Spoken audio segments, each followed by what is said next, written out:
हाँ, तो गाइज़ हम हमारे लिनक्स कमांड लाइन इंटरफ़ेस की जो हमारी प्लेलिस्ट थी, हमारी जो वीडियो चल रही थी, उसके अंदर हम नेक्स्ट वीडियो पे आ चुके हैं। लास्ट वाली वीडियो में हमने बेसिक्स लिनक्स कमांड्स के बारे में बात करी थी और काफ़ी इंटरेस्टिंग वीडियो और काफ़ी इंटरेस्टिंग प्लेलिस्ट अभी हमारी हम बात कर रहे हैं और आज की वीडियो भी काफ़ी ज़्यादा इंटरेस्टिंग होने वाली है क्योंकि आज की वीडियो में हम फाइल्स के साथ में काम करेंगे।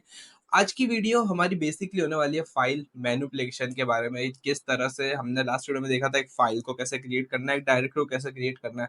लेकिन क्या हो जब हमें एक फाइल का नाम चेंज करना हो या फिर हमको एक फाइल को रिमूव करना हो और रिमूव के अंदर भी हम काफ़ी सारे फ्लैग्स की बात करेंगे और इसी के साथ में हम 2 एक और 2 इम्पोर्टेंट कमांड के बारे में देखेंगे जो काफ़ी ज़्यादा आपकी हेल्प होएगी जब भी आप कोई कमांड भूल जाओगे तो वो कमांड आपकी काफ़ी ज़्यादा हेल्पफुल आपके लिए साबित हो सकता है। इसी के साथ में आज की वीडियो में हम देखेंगे किस तरह से आप एक फ़ाइल को एक जगह से दूसरी जगह कॉपी कर सकते हो, एक जगह से दूसरी जगह मूव कर सकते हो, फ़ाइल को रीनेम कैसे कर सकते हो, काफ़ी ज़्यादा एक इम्पोर्टेंट वीडियो होने वाली है। इसी के लिए हमने आज की वीडियो के लिए भी एक एचटीएमएल पेज तैयार किया है। जैसा आप देख सकते हैं एचटीएमएल पेज में लिखा है commands to work with files in Linux.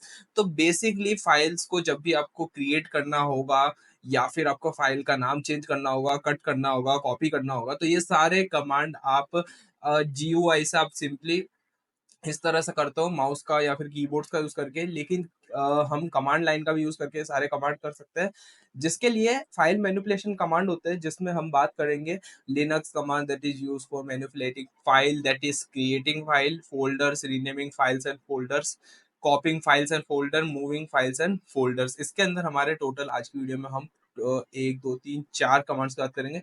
सबसे पहला कमांड हो रहा है टच, जस्ट हमने लास्ट वीडियो में भी बात करी थी। इसी के साथ में हम आरएम कमांड के बारे में देखेंगे, सीपी कमांड के बारे में देखेंगे, इसके साथ में हम एमवी कमांड के बारे में भी देखेंगे। इस तो ट्यूटोरियल को आगे बढ़ाते हैं सबसे पहले मैं यहाँ पर टर्मिनल को ओपन कर देता हूँ। तो जैसा आप देख सकते हैं यहाँ पर हमने हमारा टर्मिनल ओपन कर लिया। अगर आप विंडोज़ जो आपका जो ऑपरेटिंग सिस्टम है विंडोज़ है तो आपको डब्ल्यूएसएल किस तरह से इंस्टॉल करना है वो आपको पता होना चाहिए। मेरे सिस्टम में जैसे ही मैं कमांड लाइन पे डब्ल्यूएसएल लिखूँगा तो सिंपली हमारा विंडोज़ सब सिस्टम फॉर लिनक्स है वो एक्टिवेट हो जाएगा। और यहाँ पर आप देख सकते हैं विंडोज़ सब सिस्टम फॉर लिनक्स यहाँ पर एक्टिवेट हो गया और CLS command C L E A R command clear command से आपका जो कंसोल है, जो शेल है वो एकदम क्लीन हो जाएगा, आपको एकदम क्लीन एक्सपीरियंस देखने को मिलेगा। इसी के साथ में एक ये कमांड होता है हू आई एम। तो ये क्या लिखा मैंने हू आई एम। तो ये हू आई एम। तो तो इसी के साथ में हमारे पास एक इम्पोर्टेंट कमांड होता है जिससे कौन ऑपरेटिंग सिस्टम यूज कर रहा है। अगर हमको जो यूजर है यानी जिसका लैपटॉप है उसका अगर यूजर नेम चाहिए तो उसके लिए हमारे पास कमांड होता है who am I. Who am I जिस तरह से आप इंग्लिश में लिखते हो हु एम आई यानी मैं कौन हूँ। तो इसी तरीके से आप हु एम आई कमांड से क्या कर सकते हो, जो भी ये लैपटॉप यूज कर सकता है, जो भी लैपटॉप का ओनर है, जो जो भी सब सिस्टम का ओनर है, जैसे कि यहाँ पर मोहित लिखा पा रहा है।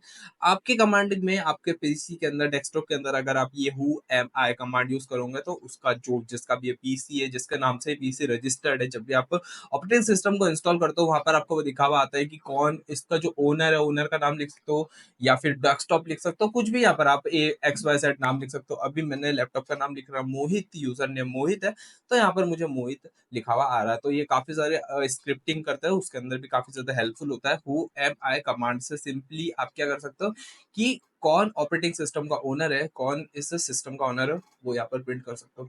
इसी के साथ में एलएस कमांड की हमने बात करी थी कि जो भी आप एलएस कमांड से क्या-क्या चीज़ें कर सकते हो। इसी के साथ में एक पीडब्ल्यूडी कमांड होता है, तो पीडब्ल्यूडी कमांड भी काफ़ी ज़्यादा एक इम्पोर्टेंट कमांड है।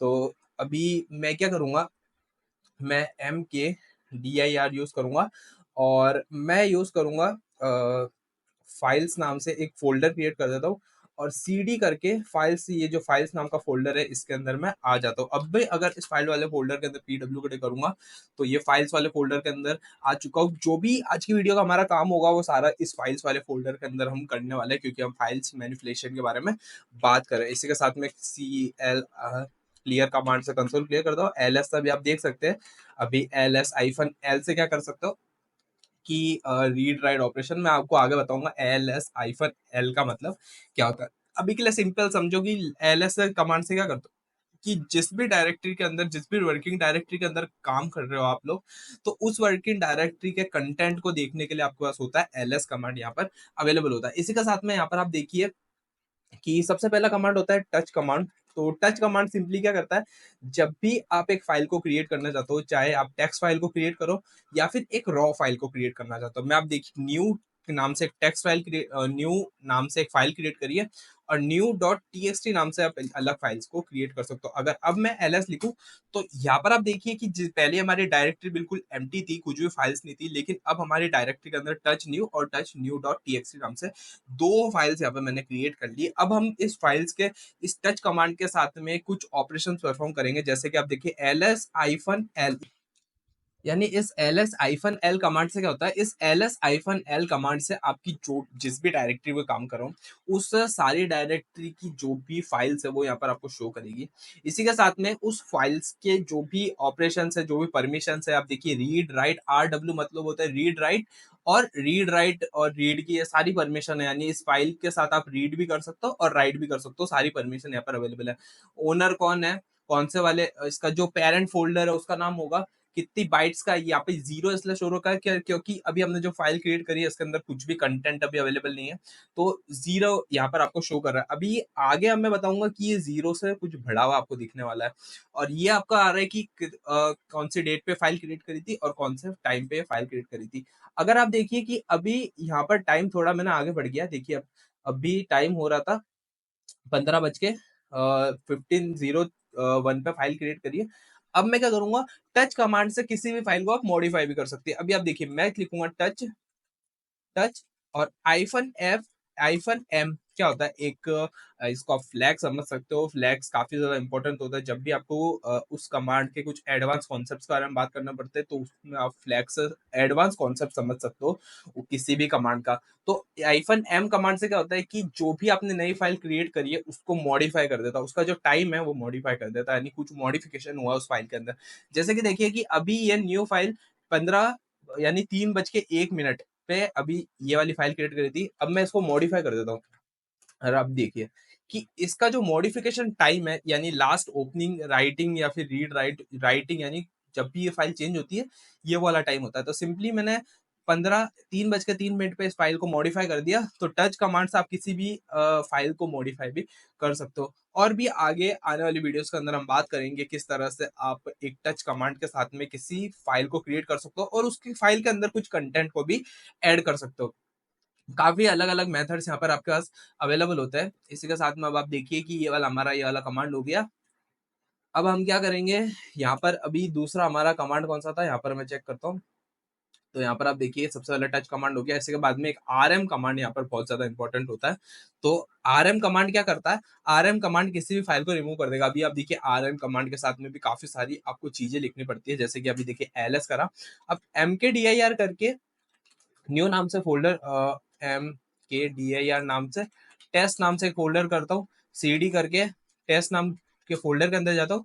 उस टेस्ट नाम के फ़ोल्डर के अंदर एक और टेस्ट2 नाम का फ़ोल्डर क्रिएट करता हूँ। mkdir करूँगा और उस फ़ोल्डर के अंदर सीडी करके टेस्ट2 नाम के फ़ोल्डर के अंदर जाके उस टेस्ट2 नाम के फ़ोल्डर के अंदर एक टेस्ट टेस्ट फाइल नाम से एक फाइल को क्रिएट कर देता हूँ। अब आप देखिए कि हमारी प्रिंट वर्किंग डायरेक्टरी देखिए, मैंने फाइल्स वाले फोल्डर के अंदर हम काम कर रहे थे, उसके अंदर एक टेस्ट नाम की डायरेक्टरी करी, उसी के अंदर एक टेस्ट2 नाम की डायरेक्टरी करी और उस टेस्ट2 नाम की डायरेक्टरी के अंदर हमारे पास एक टेस्ट फाइल है। अब या तो आप सिंपली इधर ही इस फाइल को डिलीट कर सकते हो, आरएम कमांड का यूज करके मैं आरएम टेस्ट फाइल लिखूंगा तो सिंपली हमारी जो टेस्ट फाइल थी वो यहाँ से रिमूव होगी। लेकिन मेरे को ये टेस्ट मैं लिखूंगा टेस्ट फाइल न्यू, या टेस्ट फाइल न्यू मानना वापस डिलीट करी। अब मैं क्या चाहता हूँ, मैं इधर इसके अंदर हो सकता है कि जैसा आप देख सकते हैं इसके अंदर हो सकता है कि मल्टीपल फाइल्स हो, टेस्ट फाइल 2 टेस्ट फाइल 3, इस तरह से मल्टीपल फाइल्स यहाँ पर हमारे पास प्रेजेंट। तो अब आप देखिए एलएस कमांड का यूज करूंगा तो test file 1 test file 2 test file 3 new 3 नाम से 3 फाइल्स है। अब एक एक करके तो मैं इस फाइल्स को डिलीट करूंगा नहीं, तो इससे बेहतर है कि अगर आपको किसी डायरेक्टरी के अंदर उसका सारे कंटेंट को डिलीट करना है, तो वो पूरी डायरेक्टरी डिलीट करनी पड़ेगी, ऑब्वियस सी बात है। तो अब मैं अभी सीडी करके डैश डैश करूंगा, तो मैं जो इससे जस्ट पहले वाली डायरेक्टरी है उसके अंदर आ जाऊंगा। अब देखिए टेस्ट 2 में था, अब मैं टेस्ट वाली डायरेक्टरी के अंदर आ गया। अगर मैं इधर एलएस लिखूंगा तो एलएस के अंदर हमारे पास टेस्ट 2 डायरेक्टरी शो करेगा, और एलएस आईफन एल लिखूंगा तो ये जो भी फाइल क्रिएट हुई थी, अपडेट हुई थी, उसका डेटा यहाँ पर मेरे को शो करने लग जाएगा। तो जैसा मैंने आपको बताया था कि अगर आपको किसी पूरे के पूरे फोल्डर को डिलीट करना है तो हमारे पास कमांड होता है rmdir कमांड, और rmdir कमांड के अंदर मैं लिखूं टेस्ट 2, तो यहाँ पर हमारे पास क्या आ रहा है, यहाँ पर हमारे पास एक एरर मैसेज आ रहा है कि जो आप टेस्ट 2 डायरेक्टरी डिलीट करना चाहते हो वो डायरेक्टरी अभी एम्प्टी नहीं है, इसके अंदर कुछ कंटेंट है। इसके लिए हमारे पास एक कमांड होता है rf, यानी रिमूव कर दो। और अगर मैं डायरेक्टली rm कमांड यूज करके टेस्ट 2 लिखूंगा तो भी हमारे पास सेम एरर आएगी, इज नॉट अ डायरेक्टरी। अब मैं इधर एक कमांड यूज करूंगा आर एफ मतलब रिमूव कर दो, चाहे वो फाइल्स हो या फिर डायरेक्टरी हो। अगर वो फाइल्स एम्प्टी नहीं है तो अभी उसको रिमूव कर दो। तो अगर आपके पास कोई डायरेक्टरी है और उसके अंदर कुछ कंटेंट है तो आपको यूज करना पड़ेगा आर एफ कमांड। तो अब आप देखिए, अब आर एफ कमांड यूज करा तो जो हमारी प्रिंट वर्किंग डायरेक्टरी टेस्ट के अंदर टेस्ट 2 नाम का फोल्डर था और पूरा पूरा डिलीट हो गया, उसके अंदर का पूरा कंटेंट भी डिलीट हो गया।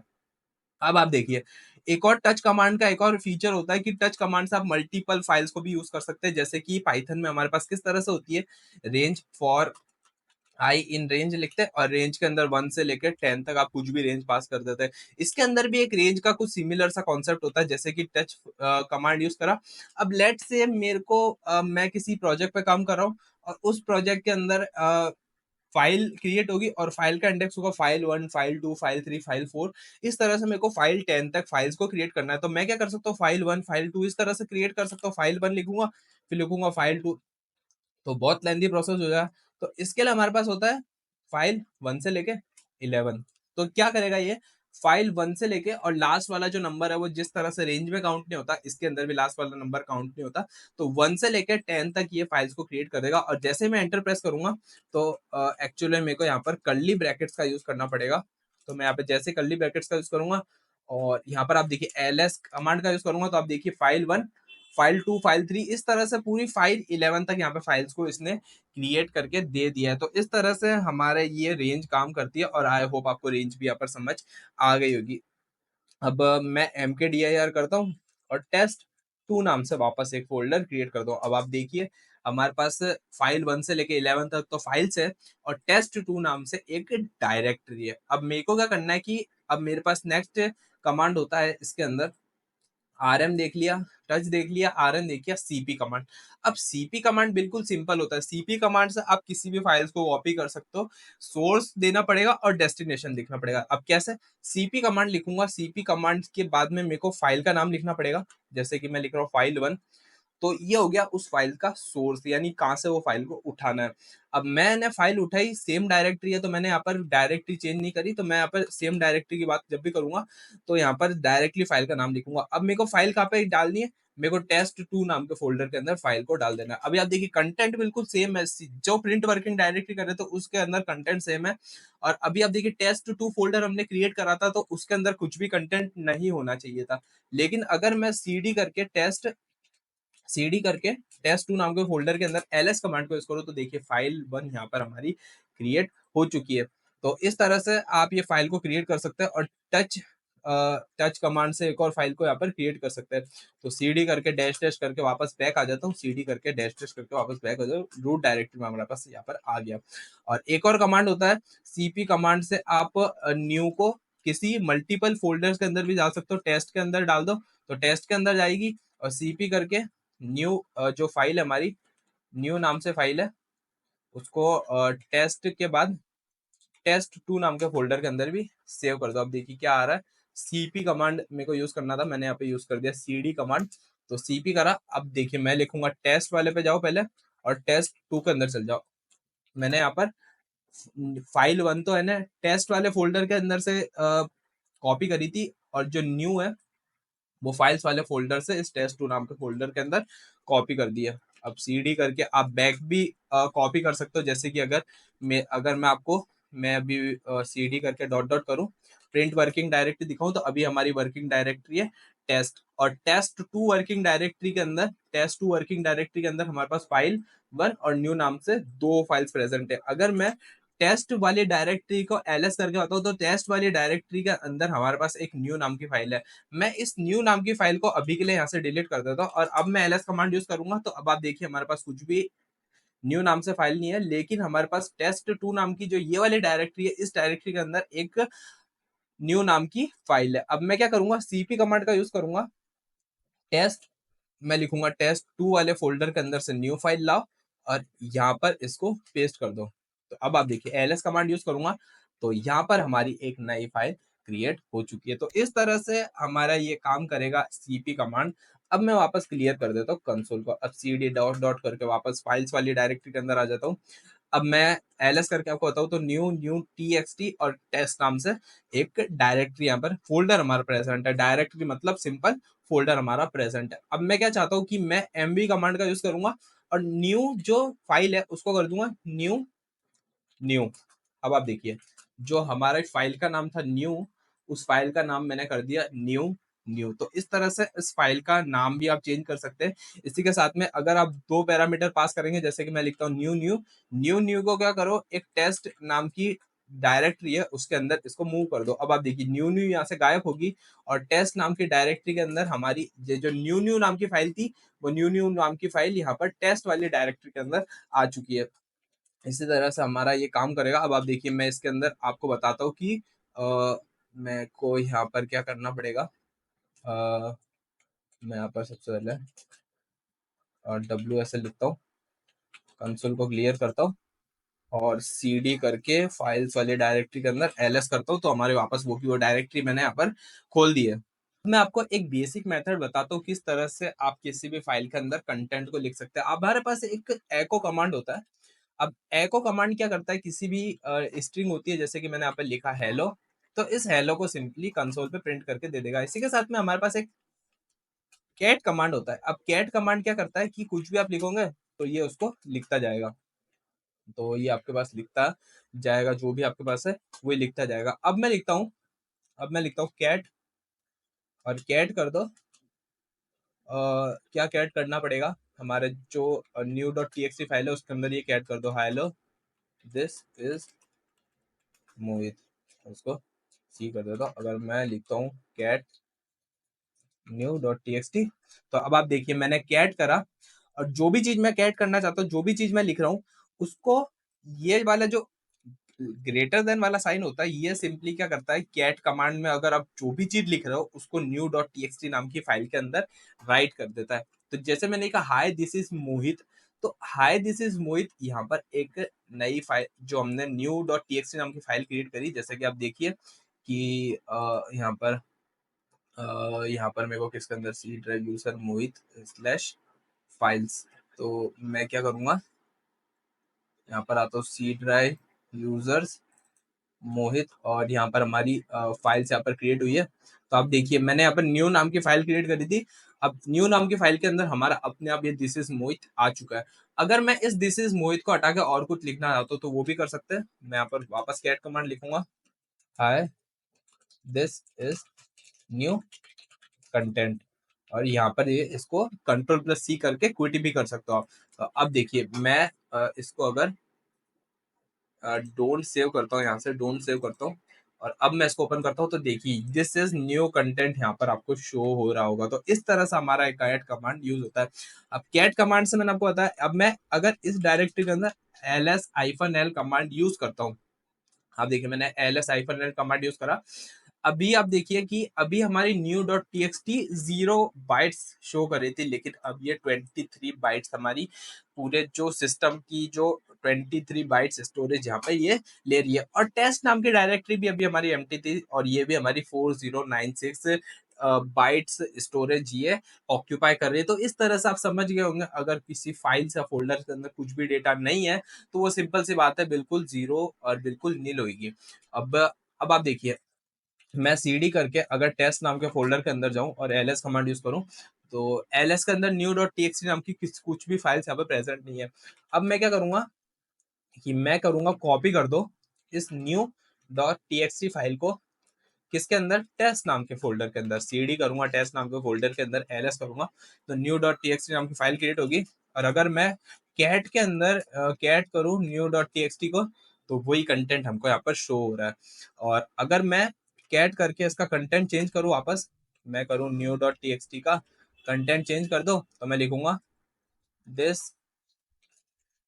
Is in test folder, this is in test folder के अंदर अभी हमने इस फाइल को रख रखा है। तो अब मैं इसको करूंगा क्लियर। अगर मैं इसको कॉपी कर देता हूँ, कॉपी कर दो न्यू डॉट टीएक्सटी को लास्ट वाली डायरेक्टरी के अंदर, तो cd डॉट डॉट करके अगर मैं ls करूँ तो अब आप देखिए कि हमारा जो कंटेंट था न्यू डॉट टीएक्सटी फाइल का वो यहाँ पर चेंज हो गया होगा। ये देखिए हमारा जो कंटेंट था वो यहाँ पर चेंज हो गया। क्यों हो गया? क्योंकि हमने न्यू डॉट टीएक्सटी फाइल को रिप्लेस कर दिया, हमारी प्रीवियस वर्जन से इसको रिप्लेस कर दिया, बिल्कुल रिप्लेस कर दिया है। और यहाँ पर अब मैं आपको बता भी सकता हूँ कि मैंने रिप्लेस करा है कि नहीं करा। अभी आप देखिए इसका मॉडिफिकेशन टाइम क्या आ रहा था, मॉडिफिकेशन टाइम आ रहा था 3:15। लेकिन अब मैं इसका अगर मॉडिफिकेशन टाइम यहाँ पर आपको दिखाऊं, जैसा आप देख सकते हैं कि अब इसका मॉडिफिकेशन आ रहा टाइम आ रहा है 3:17। तो इसका मतलब इस फाइल को हमने यहाँ पर मॉडिफाई करा, और मॉडिफाई हमने टेस्ट नाम की डायरेक्टरी के अंदर मॉडिफिकेशन किया था तो इसका भी यहाँ पर टाइप चेंज हो गया और इसका भी यहाँ पर टाइम चेंज हो गया। तो इस तरह से हमारे ये लिनक्स के अंदर ये वाले कमांड काम करता है। आई होप आपको फाइल मैनिपुलेशन के सारे कमांड समझ आ गए होंगे। किसी भी कमांड से किसी भी रिलेटेड कुछ भी इशू आता है तो वीडियो के नीचे कमेंट करके बताइए। और अगर अभी तक आपने हमारी इस यूट्यूब चैनल को एक्सेस नहीं किया है तो यूट्यूब चैनल को एक्सेस कर लीजिए, बेल नोटिफिकेशन ऑन कर लीजिए ताकि जो भी अपडेट्स है वो सबसे पहले आप तक पहुंच सके। इसी के साथ में आपको ये वाली प्लेलिस्ट को एक्सेस कर लेना है, काफ़ी इंटरेस्टिंग वीडियोस आपको आने वाली देखने को मिलेगी। और यहाँ पर आपके दोस्तों के साथ भी शेयर कर सकते हैं, काफ़ी ज़्यादा मज़ा आने वाला आपको इस सब प्लेलिस्ट के अंदर। तो मैं मिलता हूँ आपको लिनक्स की नेक्स्ट वीडियो के अंदर, तब तक के लिए जय हिंद।